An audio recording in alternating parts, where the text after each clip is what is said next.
Vendre une fortune contre des bouts de papier gelés, jusqu'où ira le vol institutionnalisé? Imaginez. Les États-Unis proposent de s'emparer légalement des actifs internationaux de Lukoil, une somme de plus de 20 milliards de dollars. Mais attention, la monnaie d'échange, ce ne sont pas des dollars, ni même des actifs tangibles. Non, ils veulent à payer avec des actions gelées, des titres bloqués par leurs propres sanctions, aujourd'hui sans aucune valeur réelle.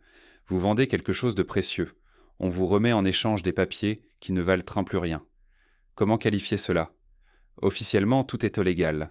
La procédure suit la lettre des lois occidentales. Mais dans les faits, c'est un schéma de spoliation sophistiqué, camouflé derrière des signatures et des tampons. La situation est brûlante. L'échéance approche à grands pas. Le 13 décembre, Lukoil doit avoir conclu la vente, sinon ses actifs seront tout simplement saisis. Ce n'est pas une négociation, c'est une course contre la montre, piégée dès le départ. Si une telle opération devient la norme, aucun investisseur n'est à l'abri. Vos biens peuvent être saisis sur simple décision politique, sans recours ni protection. La règle du jeu, elle peut changer du jour au lendemain, selon le bon vouloir de ceux qui tiennent le stylo. Mais comment le système financier occidental en est-il arrivé à cette extrémité? Revenons en arrière pour comprendre le contexte et les enjeux de cette affaire. Retour en arrière, qui a vraiment perdu lors des sanctions contre la Russie. On nous a vendu l'idée que les sanctions de l'Occident, imposées en 2022, allaient étrangler l'économie russe. Pourtant, derrière l'écran de fumée, un tout autre scénario s'est joué. L'Occident a ordonné le gel total des actifs russes, pensant porter un coup fatal. Mais à qui a-t-on vraiment fait mal? C'est le système occidental lui-même qui a déclenché une panique financière sans précédent, révélant sa plus grande faiblesse, son incapacité à protéger la valeur de ses propres investissements face à la politique pure et dure. Les plus grandes banques de Wall Street, BlackRock, JP Morgan, Goldman Sachs, détenaient à l'époque près d'un quart des actions de Lukoil. Oui, vous avez bien entendu, un quart entre les mains d'investisseurs occidentaux, dans une entreprise pétrolière évaluée à près de 50 milliards de dollars. Des titres solides qui faisaient prête pleuvoir des dividendes. Mais du jour au lendemain, ces actions sont devenues inutilisables, littéralement figées, transformées en chiffres bloqués dans un registre. Résultat, ce sont les investisseurs occidentaux qui ont vu disparaître des milliards. Ce ne sont pas les Russes qui pleurent, mais bien Wall Street coincé avec des papiers sans valeur réelle. Lukoil, de son côté, continue d'extraire du pétrole, de tourner ses raffineries, de générer des profits et surtout de fonctionner, quasiment comme si de rien n'était. Pendant que Moscou engrange les bénéfices, les gestionnaires de fonds américains comptent leurs pertes et cherchent des excuses à leurs clients. Voilà la grande ironie. En sanctionnant la Russie, l'Occident s'est piégé lui-même.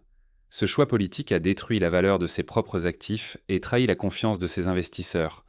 Le message envoyé au reste du monde: si vous osez investir dans une société qui déplaît à Washington, votre argent peut disparaître du jour au lendemain.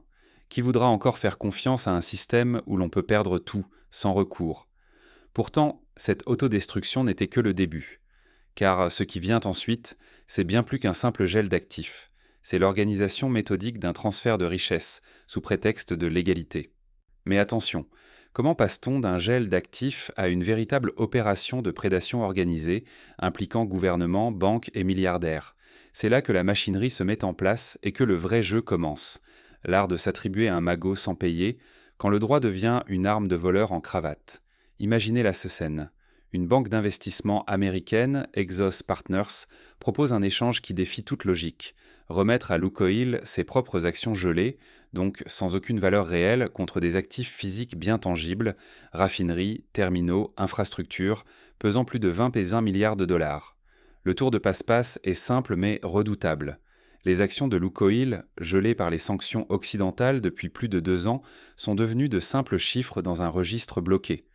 Mais pour les investisseurs opportunistes, c'est une aubaine à saisir. Il suffit de les recycler en monnaie d'échange et d'obtenir en retour des actifs internationaux qui, eux, génèrent toujours du profit. Qui orchestre ce montage? Non seulement des fonds américains, mais aussi des fortunes du Golfe. Le fonds d'investissement d'un milliardaire américain, épaulé par une grande société des Émirats arabes unis, mise sur la confusion géopolitique pour rafler la mise. Les fonds souverains du Moyen-Orient, longtemps avides de placements stratégiques dans l'énergie, voient là une opportunité sans risque, couverte par les nouvelles règles dictées par Washington. Pour Lukoil et, plus largement, pour la Russie, la pilule est amère. C'est la perte d'une part essentielle de leur influence hors de leurs frontières, l'effritement de leur diversification, la disparition de leviers stratégiques accumulés sur plusieurs décennies. Les actifs physiques sont irrémédiablement transférés à des acteurs étrangers, tandis que la Russie ne reçoit que des actions inexploitables, l'équivalent de confettis numériques. Mais le plus inquiétant, c'est la légalisation d'un nouveau modèle de prédation d'État. Cette opération crée un précédent. Sous couvert de légalité, des gouvernements peuvent désormais confisquer des actifs étrangers en échange de titres gelés ou dévalués. Ce mécanisme pensé aujourd'hui pour Lukoil pourra demain s'étendre à d'autres groupes russes, puis pourquoi pas à toute entité jugée indésirable par l'Occident. Le risque va bien au-delà d'un simple conflit russo-occidental. Si un pays peut perdre du jour au lendemain ses investissements dans des juridictions dites sûres, c'est toute la confiance dans le système financier mondial qui vacille. Les détenteurs d'actifs internationaux, entreprises, épargnants, fonds de pension, réalisent de soudain que leurs avoirs ne sont protégés que tant qu'ils restent dans les bonnes grâces du pouvoir dominant. Mais alors, Lukoil et la Russie n'ont-ils vraiment d'autre choix que de subir cette manœuvre? À ce stade, tout semble joué. Mais les apparences le sont parfois trompeuses.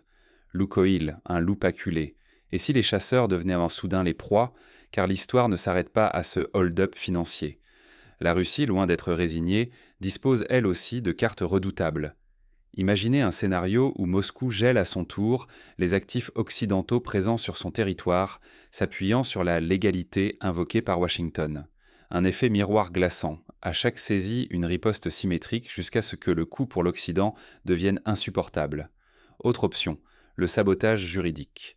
Lukoil, appuyé par l'État russe, pourrait multiplier les recours devant les tribunaux internationaux, transformant chaque transaction en champ de mine légal. Les acheteurs potentiels savent qu'ils s'exposent à des années de litiges, à des procédures interminables. L'incertitude juridique devient alors une arme aussi efficace que les sanctions. Et pourquoi ne pas vendre ces actifs à des puissances non occidentales? Des groupes chinois, indiens ou du Moyen-Orient, prêts à défier l'embargo, pourraient récupérer raffineries et terminaux. Par ce geste, la Russie prouverait que l'Occident n'a pas le monopole du marché mondial et que le Sud global est désormais un refuge pour les exclus du système occidental. Mais la véritable bombe, c'est l'arme psychologique. En utilisant ce précédent, Moscou met à nu le double standard des règles occidentales. Si vos actifs peuvent être confisqués du jour au lendemain, quelle confiance accorder à Londres, New York ou Paris? Ce doute s'insinue chez tous les grands investisseurs mondiaux, qu'ils viennent du Moyen-Orient, d'Asie ou même d'Amérique du Sud. Peu à peu, c'est un effet domino qui se déclenche. La peur que l'histoire ne se répète pousse fonds souverains, banques et multinationales à retirer leurs avoirs des juridictions occidentales. Les flux d'investissement basculent, la confiance s'effondre, la boussole mondiale cherche un autre nord. Face à l'expulsion du marché occidental, la Russie pivote vers l'Asie. Elle raffermit ses liens énergétiques avec la Chine et l'Inde, négocie de nouveaux partenariats avec le Moyen-Orient. Un nouveau jeu géopolitique émerge, où le dollar et l'euro ne sont plus seuls maîtres du jeu et où l'Occident découvre la vulnérabilité de son propre système. La réalité, c'est brutal. À vouloir humilier Moscou, l'Occident risque de perdre plus que quelques milliards d'actifs. C'est sa crédibilité, son leadership et même l'attrait de ses monnaies qui vacillent sur la scène mondiale. Mais ce séisme ne s'arrête pas aux frontières de la Russie ou des grandes puissances asiatiques. Il secoue déjà les économies et les alliances occidentales, menaçant la stabilité de tout le système financier. Quand la table du banquet se transforme en champ de bataille, qui ressortira vainqueur? Derrière la façade d'une transaction légale, l'enjeu est limpide. Les Européens risquent d'être les grands perdants du partage du butin orchestré par les Américains. Tandis qu'ils s'agitent autour de la table, ce sont d'autres convives, plus organisés, qui récupèrent la part du lion. La réalité, c'est que la multiplication des stratégies de contournement atteint son apogée. Transfert discret, démantèlement des actifs, écran juridique sophistiqué, ces tactiques deviennent la norme pour échapper à la confiscation ou brouiller les pistes. L'illusion d'un système stable s'effondre, laissant place à un climat de méfiance généralisé. Face à cette insécurité juridique, les puissances de l'Est accélèrent leur pivot global. Elles diversifient leurs réserves, s'arment de monnaies alternatives et tissent de nouveaux circuits financiers hors du dollar. Le centre de gravité économique mondial se déplace sous nos yeux. Pour le grand public, une leçon majeure s'impose. Plus aucun investissement n'est à l'abri, où que l'on soit sur la planète. Il ne suffit plus de regarder la rentabilité, il faut désormais s'interroger sur la sécurité réelle des avoirs, l'indépendance des juridictions et la capacité à anticiper les ruptures. Ignorer ces signaux, c'est risquer de perdre tout levier sur son avenir économique. Le désordre s'installe là où l'on croyait la prévisibilité acquise et l'imprévisible devient la norme. Au final, que retenir de ce bouleversement? Mais au-delà des conséquences immédiates, une question cruciale s'impose. Vers quel nouvel ordre financier et énergétique le monde se dirige-t-il? Aujourd'hui Lukoil, demain qui? Le monde change à une vitesse fulgurante. Serez-vous prêt à en tirer parti ou à protéger ce qui compte pour vous lorsque les règles du jeu seront réécrites sans préavis? Ce qui se joue avec Lukoil n'est pas un simple épisode de prédation économique, mais le signal d'une mutation profonde des rapports de force mondiaux. En confisquant légalement des actifs réels valant plus de 25 milliards de dollars, l'Occident montre qu'il n'hésite plus à sacrifier la crédibilité de son propre système financier pour atteindre ses objectifs politiques. Sous prétexte de justice ou de sanctions, le message envoyé au reste du monde est limpide. Vos investissements, vos économies, votre temps peuvent être effacés sur une simple décision administrative. Aujourd'hui, cela vise une entreprise russe. Mais demain, qui sera le prochain à voir ses actifs saisis, ses contrats annulés, ses droits ignorés? Ce mécanisme d'échange des actifs bien réels contre des titres gelés et sans valeur dévoile la fragilité d'un système international où la confiance n'est plus garantie. En croyant affaiblir leurs rivaux, les architectes de ce jeu minent en réalité le socle de la finance mondiale et détournent de plus en plus d'acteurs vers d'autres pôles d'influence. Ne pas comprendre ces dynamiques, c'est accepter de rester à la merci d'un système qui ne protège plus les plus vulnérables, mais seulement les plus puissants du moment. Les protections que l'on croyait acquises deviennent soudain illusoires, et personne n'est à l'abri d'un revirement brutal. La crise Lukoil n'est que le début. Elle préfigure un monde où les certitudes d'hier n'existent plus, où chaque acteur doit sans cesse réévaluer ses stratégies, son exposition et sa confiance dans les institutions.